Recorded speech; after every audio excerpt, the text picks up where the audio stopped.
पुण्याच्या सुप्रसिद्ध डॉक्टर माधवी मेहेंदळे हे एक बहुआयामी व्यक्तिमत्व आहे. त्यांनी ऑप्थॅल्मॉलॉजी म्हणजे नेत्ररोगशास्त्रात मास्टर ऑफ सर्जरी ही पदवी प्राप्त करून नेत्रदीपक यश संपादन केले आहे. चित्रकलेच्या निसर्गदत्त गुणाला मास्टर्स इन फाईन आर्ट्स आणि मास्टर्स इन व्हिज्युअल आर्ट्स ह्या पदव्या घेऊन अभ्यासाची भारदस्त जोड दिली आहे.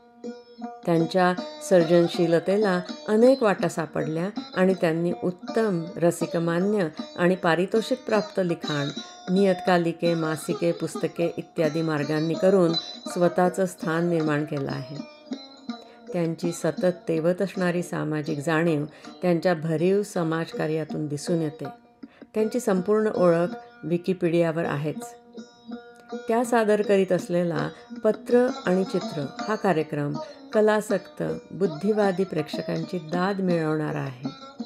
ह्या कार्यक्रमाचा लाभ रसिकांनी जरूर घ्यावा. नमस्कार. थँक्यू भाग्यश्री.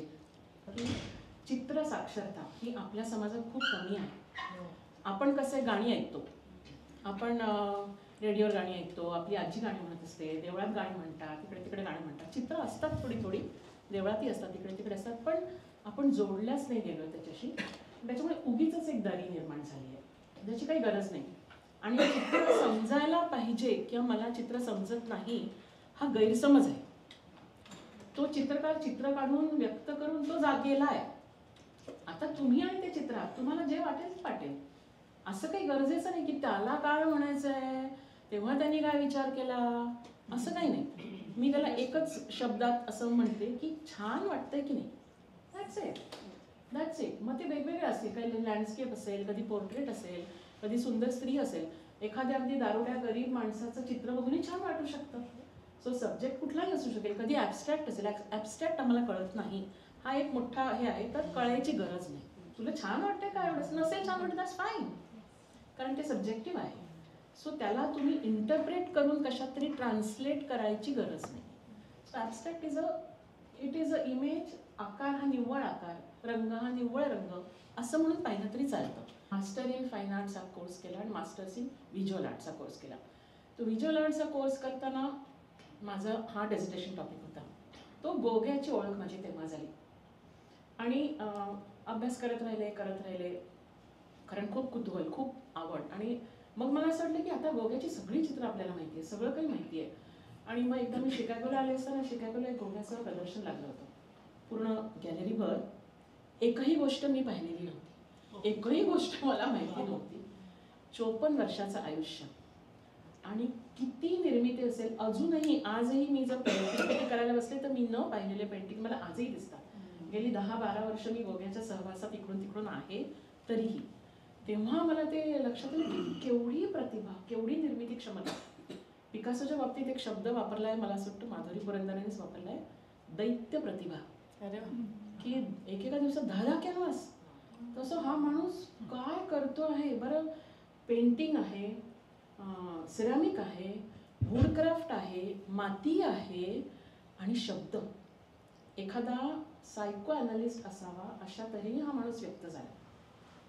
याचं जीवन असं आहे की हा एक श्रीमंत माणूस होता. श्रीमंत माणूस म्हणजे लहानपण काय कष्टात गेलं, पण तो एक स्टॉक ब्रोकर होता, यशस्वी उद्योजक होता, श्रीमंतीच्या राशीवर लोळत होता. पेंटिंगशी त्याचा काही संबंध नव्हता, त्यांनी कुठलीही पेंटिंग शिकलेलं नाही. पण ह्या स्टेजमध्ये त्याला कुठेतरी तोंडओळख होते, मित्र भेटतात आणि तो वीकेंडला पेंटिंग करायला लागतो. आणि तो काळ असा आहे की ज्याला इम्प्रेशनिझम हे नाव ऐकलं असेल. इम्प्रेशनिझम म्हणजे जे ओल्ड मास्टर्स होते ते साधारण रेनेसान्स म्हणजे मायकेल अँजेलो, मोने इम्प्रेशन नाही. सो इथे कसं होतं की हुबेहूब काढायचं, पोप म्हणेल ते काढायचं, राजा म्हणेल ते काढायचं, ख्रिश्चन धर्म म्हणेल ते काढायचं. मला माझ्या घरातल्या काहीतरी वेगळं साधं रोजचं काढायचं तर ती परवानगी नव्हती, पण हुबेहूब काढायचं. असं ते ओल्ड मास्टर्स, असं ते रेनेसान्स. तो रिअलिझमवर खूप महत्त्व होतं. एका कुठल्या तरी वळणावर कलाकार कंटाळतो आणि त्याला नवं काहीतरी हवं असतं. तिथून इम्प्रेशनिझमचा प्रवास सुरू झाला. पण इम्प्रेशनिस्ट लोक सुद्धा आपल्या निसर्गाशी प्रामाणिक होते. फक्त तो दिसतोय तसं नाही तर मला काय वाटतंय, किंवा सलग पेंट न करता छोटे छोटे ब्रशचे फटकारे, नंतर सनलाईटचा इफेक्ट काय आहे, नॅचरल लाईटचा इफेक्ट त्याच्यावर काय आहे, आणि माझ्या मनात त्या दृश्याविषयी काय आहे, अशा टाईपचं काहीतरी ते इम्प्रेशनिझम सुरू झालं. ती आजसुद्धा तुम्ही नाव घेतलं माने, मला असं वाटतं. सो आजसुद्धा ती नावं जगप्रसिद्ध आहेत आणि त्यांनी एक माइलस्टोन हे केला आहे. तर हा माणूस की ज्याला काही चित्रकलेचं काही नाही, त्याच्या अवतीभोवती हे सगळे लोक त्याचे तिथे होते, पॅरिसमध्ये होते, कारण मेनली ही फ्रेंच लोकांची ही चळवळ आहे. सो त्याच्यामध्ये मोने, माने, देगा, पिसारो ही जी दिग्गज मंडळी आहे ही त्या काळामध्ये त्याच्या अवतीभोवती होती. सो त्याच्यात शिरून त्याच्यातनं आपलं काहीतरी वेगळं मांडून तो जो काही रिअलिझम, इम्प्रेशनिझम असं जो काही प्रवाह कलेचा पेंटिंगमधला आहे अख्खा वळवला. मला हे म्हणायचं आहे, तुम्ही हे काही पण म्हणा, तुम्ही असा दिग्गज, पण मला हे म्हणायचं आहे, असं करत त्यांनी तो प्रवास केला. तर तो प्रवास आपण त्याच्या ह्या कार्यक्रमात आपण बघणार आहोत. हा माणूस कुठल्याही आपल्या मध्यमवर्गीय मराठी किंवा कुठल्याही नॉर्मल माणसाची जी चौकट आपण म्हटली त्याला तो कुठेही बसत नाही, कुठेही बसत नाही. गेली उडत दुनिया, गेले उडत लोक, मला हे करायचं आहे. स्त्री आली, भोगली, मला पेंटिंग करायचं आहे, पण तिचं काय, अप टू हर. आता आली का म्हणजे की ज्या माणसाविषयी आपल्याला खूप आदर वाटत नाही त्याच्याविषयी लिहिता येईल का आपल्याला? हा एक अडचण. दुसरी अडचण अशी आली की हां, श्रीमंत होता, थोडा गरीब झाला, ठीक आहे, आता ठीक होईल. थोडा गरीब झाला, ठीक आहे, आता ठीक होईल. इथं अरे मला लिहावे ना, मला वाचवे ना, माझी लेखणी थांबली. आणि असं वाटलं की आज त्याची चित्रकला काय अवस्थेत आहे, तर त्याला थोडे 2 मिनिटं जरा जिवंत करा की कोणीतरी, बघू दे की त्याला की काय आहे त्याचं स्थान. इतक्या खाली गेला तो माणूस. तर मला लिहावे ना, लिटरली मला की मग मला असं वाटलं की लेखकाचं स्वातंत्र्य वापरून आपण असं दाखवावं का की याला एवढा यश मिळालं असं. माझ्या एक मैत्रीण आहेत, उमाते कुलकर्णी, कदाचित तुम्हाला ऐकून माहिती असेल, विख्यात अनुवादिका आहेत. सो त्या पण चित्रकलेशी संबंधित आहेत. त्या मला म्हणाल्या, माधवी तू त्याचं यश त्याच्या पैशात मोजतेस. त्याचं यश हे त्यांनी चित्रकलेत काय उंची गाठली आहे, इथे का असे ना, झोपडीत का राहत असे ना, पण चित्रकलेत तेव्हा त्यांनी काय निर्माण केले हे तू बघ. सुरू झाली लेखणी. आणि हेही लक्षात आलं की मॉरल चौकटी त्याला बसवायचं नाहीये, त्याला खुलं सोडायचं, कारण तो जगा वेगळा माणूस आहे, तो कलाकार आहे, तो आपल्या नॉर्मल भावना किंवा याच्यात गुंतणारा नाहीये. तर जे सांगायचे, जे म्हणायचे ते पूर्ण त्यांनी चित्रकलेमध्ये आणि कलाकृती हे निर्माण केले. म्हणून हे असं पुस्तक झालं. त्याचबरोबर मी मगाशी म्हटलं तसं त्यांनी अनेक गोष्टी, अनेक पत्र लिहिली. या सगळ्या अवस्थेत त्यांनी मोठमोठी पत्र लिहिली. एक त्याच्या आयुष्याचा काळ असा आहे की पॅरिस, त्याची बायको डॅनिश होती, पॅरिस, मग ते स्टॉक ब्रोकर होता, ते स्टॉक मार्केट कोसळलं, तिथे थोडंसं अपयश आलं आणि ह्याला तोपर्यंत चित्रकला म्हणजे चित्रकार व्हायचं आहे असं त्यांनी डिक्लेअर केलं. बायको म्हणली, I have married a businessman, successful businessman. हा कोण आहे तू? 11 वर्षाचं लग्न, 5 मुलं. त्यांना घेऊन डेन्मार्कला आला, बायकोच्या माहेरी. तिथे काही जमताय का बघितलं, तिथे काही जमलं नाही, सोडून आला. 11 वर्ष मी सांभाळला, आता तू सांभाळ, संपलं. आणि तिथून पुढे त्याची कला जी पार्ट टाईम किंवा हॉबी या स्वरूपात होती किंवा वीकेंड कला होती ती त्याची सुरू झाली आणि तिथून ते प्रतिभा त्याची अतिशय बहरली. पण कायम हा माणूस थैली झोळी बांधलेलीच होती आणि प्रवासाला निघतच होता. इथे नाही, मग छोट्या खेड्यात जाऊन राहू, तिथे छोट्या खेड्यात जाऊन. त्याच्यानंतर एक वेळ अशी आली की त्याला सिव्हिलायझेशनचा तिटकारा आला. नुसतं जगायचं, निव्वळ जगायचं, काही नाही. सकाळी उठायचं, हात वर केला की झाडाचं फळ येतं, हात खाली केला की समुद्रातला मासा काढता येतो, पैसे लागत नाही, असं काहीतरी एक संकल्पना आली आणि ताहिती बेटांवर तो गेला. ताहिती बेट आता जगात दुसऱ्या टोकाला, पॅरिस कुठे, मी नंतर नकाशा दाखवीन तुम्हाला. 54 वर्षाच्या आयुष्यात 10 ते 12 वर्ष शेवटची तो ताहितीला राहिलेला आहे, मेला ताहितीला एकटा. आणि तिथे त्याची चित्रकला आणखी मोठं वळण घेते. युरोपीय सौंदर्यवती, गोऱ्या गुलाबी नाजूक बायका आणि काळ्या आणि आदिवासी बायका, हे जे काही त्याचं त्यांनी पेंट केलं, हे केलं, ते त्यांनी युरोपमध्ये विकण्याचा प्रयत्न केला. पण एक समीक्षक म्हणतो जेव्हा तो पुन्हा ताहितीला जायला निघतो की गोग्या आम्हाला क्षमा कर, आम्हाला तू जे काही निसर्ग बघतो त्याच्याशी आम्ही रिलेटच होऊ शकत नाही. तू जी झाडं रंगवतो ती आमच्या नजरेत नाहीच आहेत, किंवा तू जो निसर्ग दाखवतो तो बघायला आम्ही असमर्थ आहोत. त्याच्यामुळे तुला इथे थांब म्हणण्यात आम्हाला काही पॉईंट नाही आहे. पण मी अशी आशा करतो, समीक्षक म्हणतोय की काही वर्षांनी जेव्हा तू परत येशील किंवा काही कालावधीने आमच्यात ते बळ निर्माण होईल की आम्ही तू जे काही म्हणू बघतोय, तू जे काही दाखवू बघतोय ते बघण्याची क्षमता आमच्यात निर्माण होईल. पण आत्ता तरी तुझी अनाटॉमी, फिजिओलॉजी, तुझा निसर्ग, तुझी बॉटनी, झुऑलॉजी आमच्या दुनियेत बसणारी नाही. तू कदाचित काही वर्ष पुढचा आहे. मधल्या काळात तो पत्र लिहितोय, सांगतोय, ज्या बायकोला 11 वर्ष सोडून आलेला आहे, 11 वर्ष लग्नाची झाल्यानंतर सोडून आलेला आहे, ती डेन्मार्कला आहे, हा ताहितीला आहे, तिला पानाच्या पानं पत्र लिहितोय, मनातले असंख्य पदर उलगडून दाखवतोय. असा हा किती तऱ्हेने एक्सप्रेस करता येईल असा हा कलाकार आहे.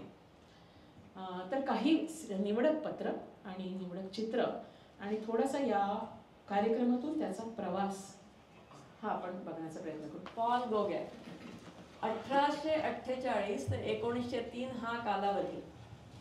कलेचं कुठलंही औपचारिक शिक्षण न घेतलेला कलाकार, घराण्यातही चित्रकला नाही, आयुष्यात बऱ्यापैकी उशिरा झालेली चित्रकलेच्या आवडीची जाणीव, ती इतकी प्रखर त्यापायी आपलं कुटुंब त्यांना पणाला लावलं.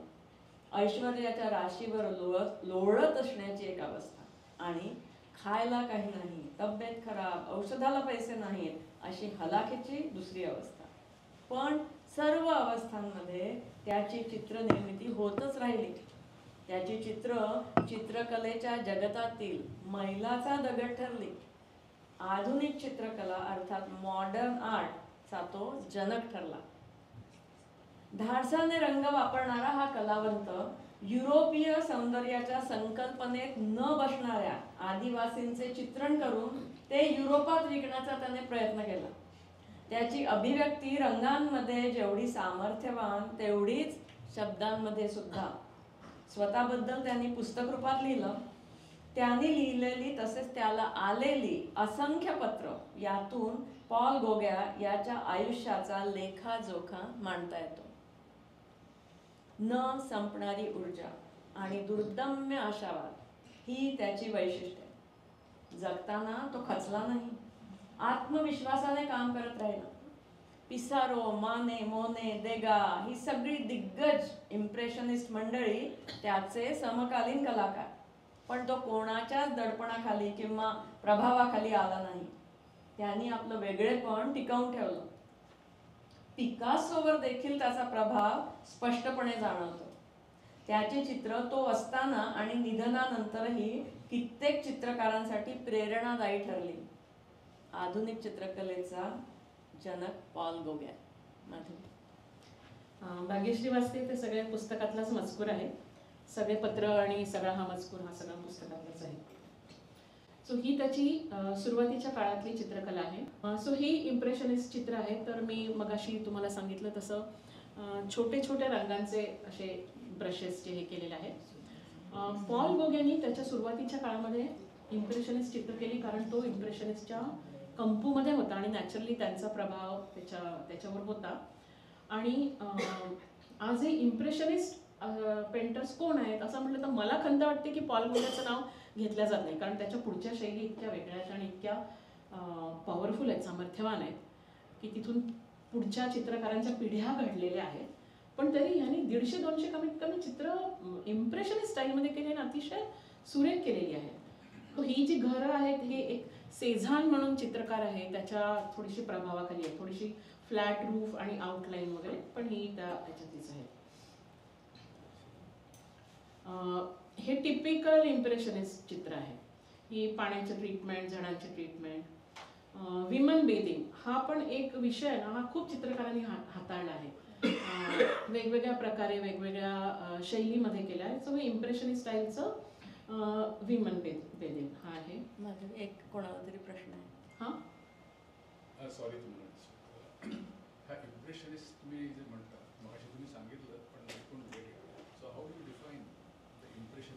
सी कसं आहे की चित्रकलेची हिस्ट्री जर तुम्ही बघितली तर एका शैलीपासून सुरुवात होते. अगदी म्हणजे आपल्याकडे भारतामध्ये जी चित्रकला सुरुवातीची होती ती मिनिएचर्स, आपल्या पोथ्या वगैरेवर छोटी चित्र काढणारे, ज्याला लघुचित्र म्हणतो मराठीमध्ये, आणि मिनिएचर्स की फ्लॅट चित्र होती आणि डेकोरेटिव्ह काइंड ऑफ कला होती.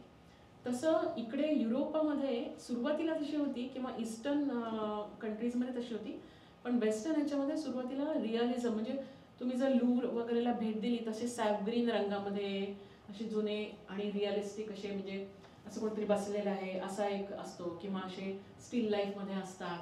सो हुबेहूब आणि हे काढण्याची आणि स्टुडिओमध्ये काढण्याची ती पद्धत होती. तिथून हे कलाकार, इम्प्रेशनिस्ट कलाकार थोडंसं रिवेल करून ते स्टुडिओच्या बाहेर पडले आणि त्यांना असं वाटतं की समजा तुम्हाला पिवळा आणि ऑरेंज जर मिक्स करून एक शेड करायची आहे तर ती पॅलेटवर न मिक्स करता त्याचे छोटे छोटे फटकारे कॅनव्हासवर द्यायचे, तर आपल्या डोळ्यात त्यांचं मिश्रण होतं. सो सपाट रंगलेपन, फ्लॅट ॲप्लिकेशन ऑफ पेंट असं न करता असे मल्टिपल स्मॉल स्ट्रोक्स, हे एक त्याचं आहे. ते निसर्गापासून खूप लांब आलेले नाही आहेत. पुढे गोग्याने तो प्रयोग केला, निसर्ग आणि मन याचं सिंथेसिस केलं त्यांनी. पण इथे ते निसर्गाला थोडेसे प्रामाणिक असतात, पण आपल्या मनात त्या निसर्गाविषयी मला काय वाटलं हे करतात. सो छोटे छोटे फटकारे, सनलाईट आणि बाहेर जाऊन केलं, हे ह्याचं वैशिष्ट्य आहे या करायचं. बाकी पण आहेत पण ते खूप चांगले आय थिंक आहे. सो हे इम्प्रेशनिस्ट. हां, आता हे पण बघा की हे तर अगदी टिपिकल इम्प्रेशनिस्ट आहे. हे त्यांनी थोडंसं बघा त्याच्यात थोडं प्रयोग करायला सुरुवात केली आहे. इथे काहीतरी वेगळंच आहे, हे वेगळं आहे, आणि हे मॅन्डोलिन आणि अगदी वेगळी रंगछटा आहे. याच्यात तुम्हाला नैसर्गिक लाईट किंवा सनलाईट वगैरे असं काही दिसत नाही आहे, पण हळूहळू ते बदल सुरू झाला आहे. As I told you, these are not rigid compartments. ते थोडंसं असं असं थोडं होतं. सो भाग्यश्री, पॉलच्या बायकोचं नाव होतं मेट, म्हणजे METTE. आणि जर तुम्ही गुगलवर what is the pronunciation of this name असं करून बघितलं ना, तर त्याचा उच्चार मॅथ, म्हणजे टी आणि थच्या मधला, ट आणि खच्या मधला एक काहीतरी उच्चार आहे, तुम्हाला अशक्य आहे करता येणं. पण या पुस्तकात प्रिय मॅथ लिहिलं आहे, ते म्हणू नाही शकत, तर त्यामुळे मी प्रिय मॅट म्हणते. We talked about this one. मला हा संदर्भ माहिती नव्हता या शब्दाचा. पॉलच्या बायकोचं नाव मॅट. तिच्याशी झालेल्या संभाषणातून पॉलची चित्रकारी नजर आपल्याला कळते. मॅट म्हणते, आपली बाग तुला आवडते माहिती आहे मला, पण किती वेळ घालवायचा तिथे? या हिवाळ्यात तर सगळी बाग पांढरी झाली आहे, बर्फाचं आच्छादन सगळ्या झाडांवर आहे. आता त्याकडे तासनतास बघण्यासारखं काय आहे मला समजत नाही. अगं पांढरा रंग सगळीकडे आहे, मान्य आहे, पण त्यातल्या छटा बघितल्यास का? पांढऱ्यात काय छटा बघणार आहे? पांढरा तो पांढरा सगळीकडे एकसारखाच दिसतोय. त्याकडे बघितल्यावर हिवाळ्याचा गारवा अजून अंगात भिनतोय. हे बघ जरा मेट, माझा कॅनव्हास बघ. मेटनं बघितलं. पांढऱ्या रंगाच्या असंख्य छटा पॉलनं कॅनव्हासवर रंगवल्या होत्या. आकाशाच्या फिक्या निळ्या पार्श्वभूमीवर आकाशातही बर्फाचा पांढरा रंग उमटला होता. लांबवरची घरं, त्यांची छपरं, सगळ्यांवर बर्फाचा थर दिसत होता. पर्णहीन झाडांच्या काटकुळ्या फांद्यांवर बर्फ चिकटून राहिला होता. फांद्यांच्या करड्या रंगावर पॉलच्या ब्रशच्या फटकाऱ्यांनी बर्फाच्या निरनिराळ्या रंगांची उधळण केली होती. बर्फाचा रंग, जमिनीवरचा बर्फ आणखी वेगवेगळ्या छटाचा होता. जमिनीवरच्या छोट्या मोठ्या दगडधोंड्यांचा आकार सुद्धा बर्फाने उमटवला होता. गवताचा मऊसर पांढरा थर वेगळाच होता. त्यांची बाग, जी तिला हिवाळ्यात वृक्ष, थंड, पांढरी फटफटीत वाटत होती, ती पॉलच्या नजरेनं बघा किती वेगळीच टिपली होती. आपल्या श्रीमंत व यशस्वी नवऱ्याला हे वेड लागलंय हे तिच्या लक्षात आलं, पण तिला वाटलं त्याही पेक्षा बऱ्याच जास्त प्रमाणात पॉल या क्षेत्रात गुंतला होता. बर्फाची ही चित्र उदाहरणासाठी मी दाखवली आहे इथे. हे दोन्ही चित्र इम्प्रेशनिस्ट स्टाईलमध्येच आहे, कारण सुरुवातीच्या काळात काढलेलं आहे. थोडेसे याचे इमेजेस तुम्ही लक्षात ठेवले तर नंतर किती त्याच्या शैलीत बदल झाला हे लक्षात येईल. बर्फाचं भाग्यश्रीने आता केलं आणि ही पण साधारण त्या काळातली. इथे थोडंसं इम्प्रेशनिझमपासनं थोडासा सरकला आहे तो, पण म्हणजे हा त्यांच्या कुटुंबातलाही थोडासा टर्निंग पॉईंट आहे की ठीक आहे, जातो कुठेतरी चेस खेळायला, बॅडमिंटन खेळायला, आत्मबंधन, पण हे जरा जास्त होतंय असं झालं भाग्यश्री. इम्प्रेशनिस्टच्या वर्तुळात पॉलची उठबस सुरू झाली. इम्प्रेशनिस्ट शैलीत न बसणारं एक चित्र पॉलनी प्रदर्शनात मांडलं. त्याची प्रशंसा एका समीक्षकाने अशी केली: मागच्या वर्षीच्या प्रदर्शनात पॉल गोग्याने बरीच निसर्गचित्र मांडली होती, पण ती पिसारोच्या शिकवणीत असलेल्या नवशिक्या, अजून फारसा आत्मविश्वास नसलेल्या चित्रकाराची वाटत होती. यावेळेस मात्र श्रीमान गोग्या यांनी मांडलेलं एक चित्र त्यांच्या स्वतःच्या शैलीतलं एका आधुनिक चित्रकारानं केल्यासारखं वाटतं आहे. Nude study or Suzanne sowing अशा शीर्षकाचं ते चित्र आहे. चित्रातल्या दर्शनी भागात एक नग्न स्त्री दिवाणावर बसलेली दाखवली आहे. एका जांभळ्या वस्त्रावर ती सुई दोऱ्यानं काहीतरी शिवते. जांभळ्या वस्त्राच्या चुण्या चित्राच्या दर्शनी भागातून चित्राच्या पार्श्वभूमीपर्यंत पसरलेल्या आहेत. आताच्या सर्व चित्रकारांपेक्षा अतिशय जास्त प्रभावीपणे नग्न स्त्रीचे चित्रण गोग्याने केले आहे, यात मला काहीही शंका नाही.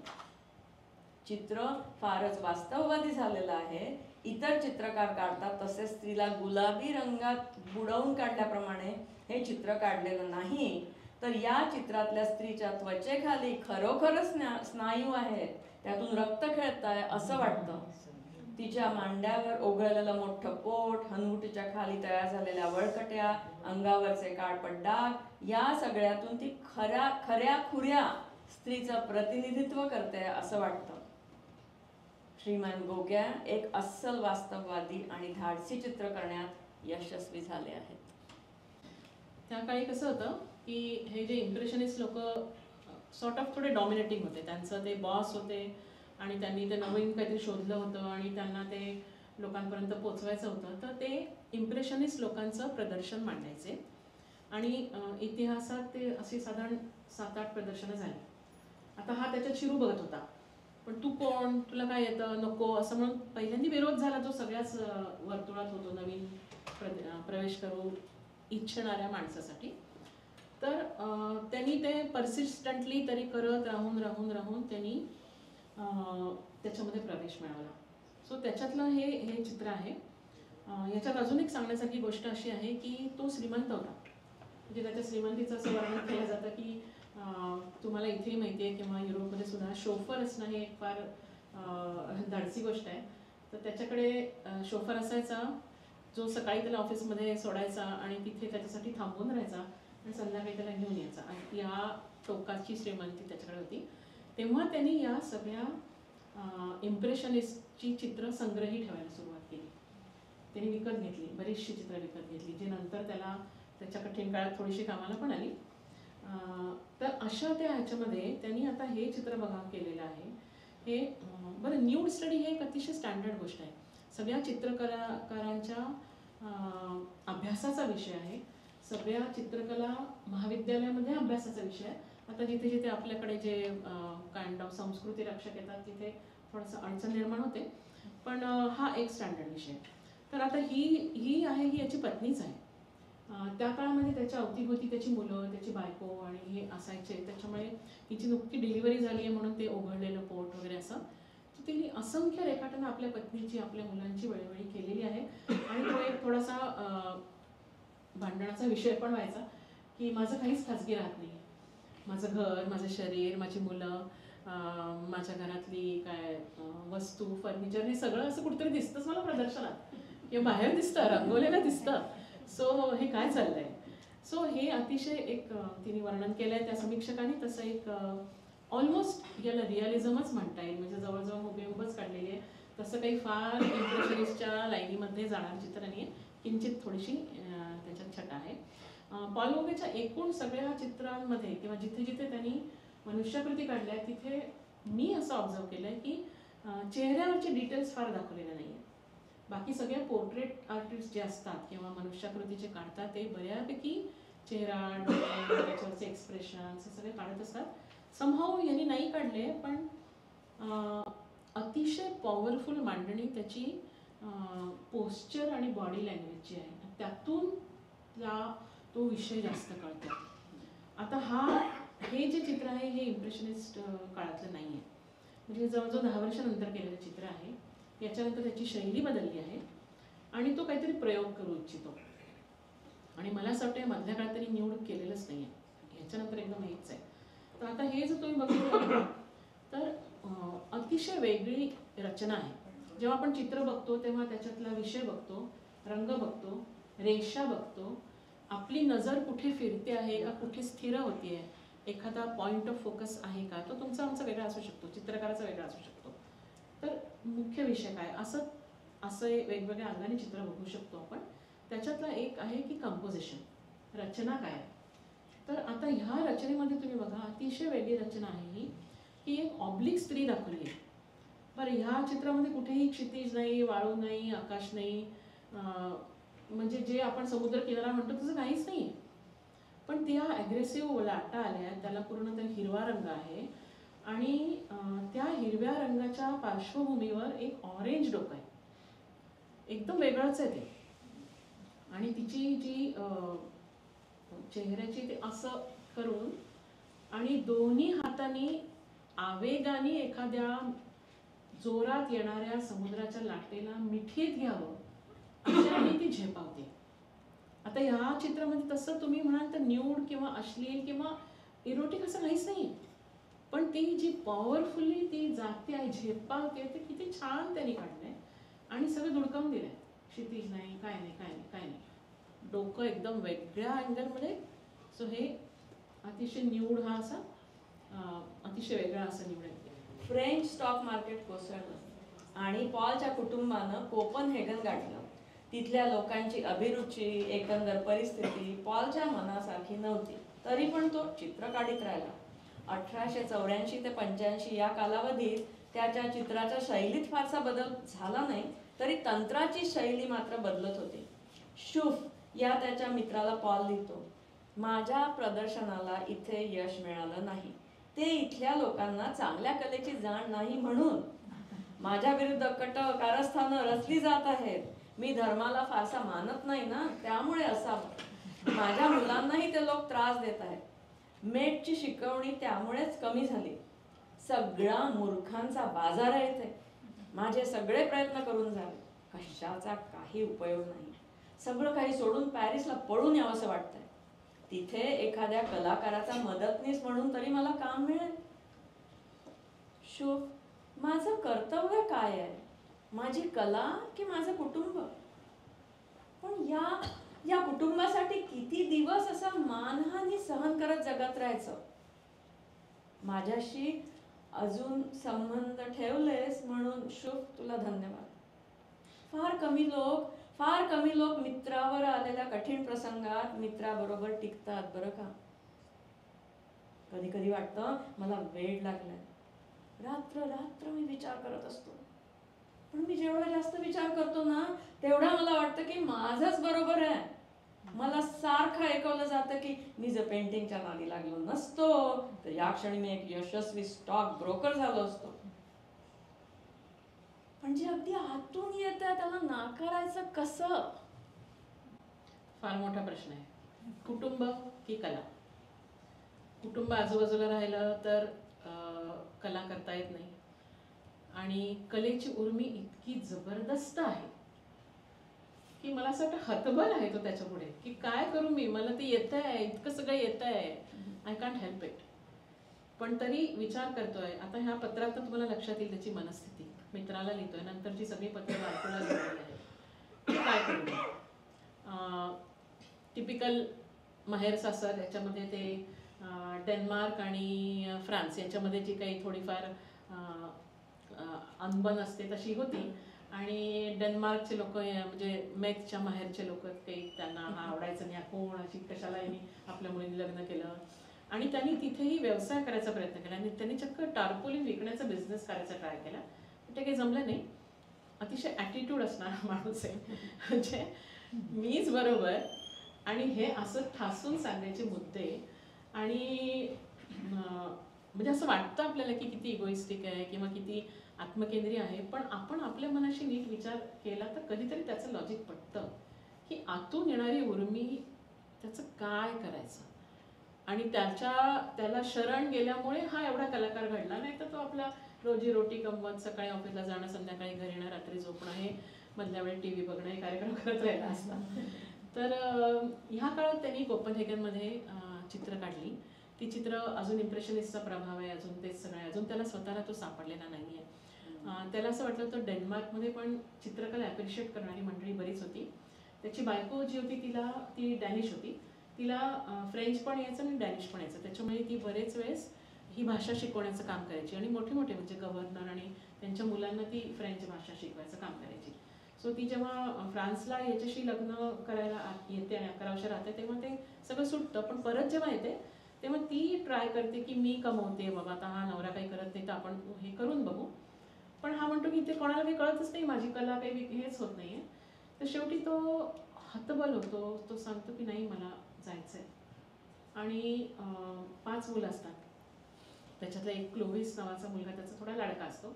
आता अचानक कुटुंब वत्सल माणसाने सगळं सोडून यायचं, तर तो म्हणतो या लाडक्या मुलाला मी नेतो माझ्याबरोबर, एक कुटुंबाचा धागा राहू दे, बघू थोडे दिवस प्रयत्न करू, काय जमतंय, मग तू ये मी ये, असं करत ते क्लोव्हिसला घेऊन तो परत फ्रान्सला येतो. ही चित्र आता इथे थोडंसं शैलीत तुम्हाला बदल दिसेल की जर तुम्ही असं बघितलं की इथे हे ऑब्जेक्ट मांडलंय, स्टील लाईफ आहे. स्टील लाईफ हा पण एक अभ्यासाचा विषय आहे पेंटिंगच्या विषयांमध्ये, जसं लँडस्केप आहे, पोर्ट्रेट आहे. मला स्वतःला सुरुवातीला कळायचं की काय ते काढायचं, ॲपल काय आणि ते काहीतरी भांडणं ठेवलेलं असतं, पण ते मला नंतर लक्षात आलं की तिथून पुढे पोर्ट्रेट्सकडे जाता येतं. कारण एखादा गोल हा सपाट गोल न दिसता असा दिसला पाहिजे, हे जे आहे तसा तो चेहरा, हात असं ते येतं नंतर. So steel life is a step. Steel life खूप लोकांनी केलं आहे. आता याच्यामध्ये तुम्ही बघितलं तर इथे सगळं काहीतरी गडबड आहे बरं का. हे असं काही असणार आहे का त्यांनी जे काही ठेवलं आहे तिथे. इथून पुढे हा बदल आहे. भाग्यश्री. बसतान बसेना म्हणून कोपनहेगनहून निघून आपल्या मुलासह क्लोव्हिससह पॉल पॅरिसला परतला. आपल्या विदारक परिस्थितीचे वर्णन मेटला करून दाखवण्यात त्याला एक प्रकारचा विकृत आनंद मिळत असावा. तो लिहितो, प्रिय मेट, तू कष्टात आहेस असं म्हणतेस, पण असा विचार कर की तू निदान तुझ्या स्वतःच्या आणि सर्व सोयी असलेल्या घरात राहतेस. कष्टाचं असलं तरी तुझ्या आवडीचं काम करायला तुला मिळतंय. तुझ्या आजूबाजूला तुझ्या आवडीचे डॅनिश मित्रमंडळी आहेत. डॅनिश लोक मला आवडत नसले तरी तुला आवडतात. माझ्या परिस्थितीकडे बघ. मला माझं घरदार सोडावं लागलं. मी कुठेही कसं तरी 4 भिंतींमध्ये एक पलंग, एक टेबल आणि घर गरम करण्याच्या कोणत्याही सोयी विना थंडीत कुडकुडत राहतो. धड कपडे नाही, खायला धड अन्न नाही. मला कोणी मित्रमंडळी भेटत नाही. मी आणि क्लोव्हिस संध्याकाळी जे काही असेल, ब्रेड, एखादा मांसाचा तुकडा खायला बसतो. तेव्हा क्लोव्हिस अगदी समजूतदारपणे वागतो बरं का. आधी त्याचे खाण्याचे किती नखरे असायचे, आता अगदी शांत असतो. येतो, खातो आणि सरळ झोपायला जातो. गरज पडेल त्याप्रमाणे आपल्याला आपली तत्व बदलावावीच लागतात. ह्या सांगतो बायकोला मुलाविषयी, किती वाईट. ज्या सामाजिक चौकटीमध्ये आपण स्वतःला बांधलं असतं त्या चौकटीमधून बाहेर पडावं लागतं. जेव्हा क्लोव्हिस देवीनं आजारी होता तेव्हा माझ्या खिशात फक्त 20 सेंट्स होते आणि आम्ही 3 दिवस उधारीवर आणलेला कोरडा ब्रेड खात होतो. मला मुलाच्या काळजीनं काही सुचत नव्हतं. तेव्हा पैसे मिळवण्यासाठी मी भिंतीवर जाहिराती चिकटवण्याची मजुरीची कामं केली, ज्याचे मला दिवसाचे 5 सेंट्स मिळायचे. क्लोव्हिस तापामध्ये अंथरुणात पडून असायचा. मी दिवसभर बाहेर मजुरीला असायचो. एकदम संध्याकाळी त्याला बघायचो. इथून पुढे आता बघा की हा त्याच्या मुलाचं त्यांनी चित्र काढलंय. क्लोविसचा. परत हा अवकाश बघा. इथे ही मुलगी आहे त्याची, जे त्यांनी आधीच्या काळात काढलेलं आहे, पण इथेही हा अवकाश बघा. हे थोडंसं सुरू झालेलं आहे त्याच्या मनातलं इमॅजिनेशन. तर हा क्लोविस झोपलेला आहे आणि याच्या बाजूला एक मोठा असा एक वस्तू ठेवलेली आहे. तर त्याच्या इथून पुढच्या बऱ्याच चित्रामध्ये अशा वस्तू ठेवलेल्या असतात बॅकग्राऊंडला. आणि ह्याच्याविषयी मला नक्की माहिती आहे, पण इथून पुढच्या बहुतेक सगळ्या चित्रांमधल्या या वस्तू ह्या त्यांनी निर्माण केलेल्या आहेत, त्यांनी केलेली शिल्प आहे. सो त्यांनी बऱ्याचशा पेंटिंगमध्ये स्वतःचं एक पेंटिंग मागे किंवा स्वतःचं काढलेलं एक स्वतःनी केलेलं एक सिरॅमिक पुढे, एखादं वुडन पीस तो पुढे, आणि सब्जेक्ट आणि मनातलं, माझ्या मनातलं. आता हा जे क्लोविस स्लीपिंग हे जे आहे काय माहित नाही, हे स्वप्न आहे त्याचं, क्लोविसचं स्वप्न आहे का पॉल गोगेचं स्वप्न आहे, हे ते उडणारे पक्षी आहेत का काय आहे माहिती नाही. इथे आता बघा याचा सुद्धा क्लोविसचा चेहरा असा खूप डिटेलमध्ये काढलेला नाहीये, पण कळतंय कसा झोपलाय मुलगा, कळतंय. रंगांचं चॉईस बघा एकदम बदललाय. इथे म्हटलं तसं की हे थोडंसं आधीच्या काळातलं आहे, त्याच्यामुळे थोडं इम्प्रेशनिझमचं आहे, पण एका चांगल्या कलाकाराचं जो रिअलिस्टिक पण काढू शकतो की हा गादीवर झोपलेला मुलगाचं, इथली गादी बघा, त्याच्यावरनं कळते की ते डिप्रेस झाले खाली मूल झोपल्यामुळे. हे परत स्वप्न, पक्षी, स्वप्नातले पक्षी काय इंडिकेट करतात माहिती नाही. त्या मुलीचं स्वप्न आहे का गोग्याचं स्वप्न आहे, पॉलचं आहे माहिती नाही. आणि इथे कोपऱ्यामध्ये हा एक विदूषक दाखवलेला आहे, परत माहिती नाही काय. सो हा काही त्या रिअल लाईफमध्ये नसणार किंवा असेल नाही कदाचित, कधीचा कुठला तरी पाहिलेला असेल. सो पुढे जाऊन इथे त्यांनी नवीन स्वतःची शैली निर्माण केली की समोरचं तर आहे, दृश्य आहे, पण माझ्या डोक्यात काय, माझ्या मनात काहीतरी कल्पना आहेत, काहीतरी इमेजेस आहेत, काहीतरी आहे ते, आणि इमॅजिनरी ह्याचं मी सिंथेसिस करतोय. सो ही इथून पुढे सिंथेटिझमला सुरुवात झाली, जी खूप मोठी शैली आहे त्याची. मुलांची चित्र आहेत म्हणून थोडीशी मी घेतली. तर हे जे आहे ना अगदी सुरुवातीच्या काळात केलेलं आहे. मला अजूनही तितकंच आश्चर्य वाटतं की नवशिका माणूस की ज्यांनी कधीही काही शिकलेलं नाही, त्यांनी संगमरवरातला आपल्या मुलाचं बस केलं, जे रिअलिझमचा नमुना म्हणजे उत्कृष्ट नमुना आहे. आणि आजूबाजूला सगळे इम्प्रेशनिस्ट. आणि गंमत म्हणजे की इम्प्रेशनिस्टच्या पहिल्या एक्झिबिशनमध्ये ज्याच्यात त्याचा शिरकाव झाला त्याच्यामध्ये हे ॲक्सेप्ट केलं गेलं, दिस वॉज ॲक्सेप्टेड, कारण हे उत्कृष्ट नमुना आहे. नवीन माणूस कसं काय हे सगळं करू शकतो. आणि ह्याला टेक्निक प्रचंड लागतं शिल्पकलेला, की ते त्याचं माध्यम असतं, त्याचं टेम्परेचर असतं. टेम्परेचर अर्थात ते मेटल आणि सिरामिकमध्ये असतं, पण ह्याच्यात सुद्धा, कारण marble is a non forgiving medium. तुम्ही काढलं, जास्त काढलं, मी सरांना नेहमी म्हणायचे आमच्या चित्रकला की सर मी खरे डोळे दुरुस्त करू शकते, पण माझ्या पेंटिंगमध्ये डोळे तुम्ही दुरुस्त करून द्या. तसं असं एखादं काही नागबीक उडालं, हे झालं तर इट्स अनफॉरगिव्हिंग मीडियम. सो ते त्यांनी करून नॉट ओनली केलं, पण 4 लोकांमध्ये जाऊन धारिष्ट्याने मांडलं. म्हणजे मी आज तुमच्यासमोर बोलताना मला असं आतून आपण कोण आहे, आपण कसं काय यांच्यात सांगायचं, असं जे मला खातं तसं काही नव्हतं. मी आहे, आय हॅव अराइव्ड. आता फ्रान्समध्ये जेव्हा तो आला आणि हे सगळं त्याला गरीब परिस्थितीचा सामना करायला लागला, खायला काही नाही, बायको तिकडे सारखी पत्र बायकोला, मला पैसे पाठव, मला पैसे पाठव वगैरे वगैरे. बायकोला वाटते की मी 4 मुलं सांभाळते आणि ह्यांनी पैसे पाठवायला पाहिजे, मी कुठून पाठवणार वगैरे वगैरे. तो त्यांनी त्याची जी ऐशो आरामाची लाईफस्टाईल होती ती हळूहळू कमी कमी करत, त्याची बायको असतानाच मोठ्या घरात लहान घरात, लहान घरात अजून लहान घरात, असं करत फ्रान्समध्ये एक ब्रिटनी नावाचा भाग आहे, फ्रान्सच्या थोड्या उत्तरेला आहे. ब्रिटनी याच्यासाठी की तो थोडं ब्रिटनसारखा आहे. तर तिथे असे कलाकारांचे अड्डे जमायचे आणि ते आपापसात चर्चा वगैरे करून ते चित्र काढायचे. तर तिथे हा राहायला गेला. मग तिथे थोडंसं परवडणारं नाही झालं, अजून खेड्यात असं तिथे ते फिरत राहिला. त्या काळामध्ये त्याची चित्रकला फार मोठ्या प्रमाणात बदल झालेला आहे आणि बहरली आहे. क्लोविसला त्याला बघणं काही शक्य झालं नाही नंतरच्या काळात. त्याची बहीण मेरी ती त्याचे पैसे भरत होती, मग त्यांनी त्याला त्या बोर्डिंगमध्ये टाकलं आणि शेवटी तो कधीतरी क्लोविस आपल्या आईकडे परत जातो. तर हा सुटलेला आहे आता, म्हणजे कुटुंब सुटलेलं आहे. तर ते ब्रिटनीमध्ये आता हे अतिशय आयकॉनिक पेंटिंग आहे त्याचं, ब्रिटन गर्ल्स डान्सिंग.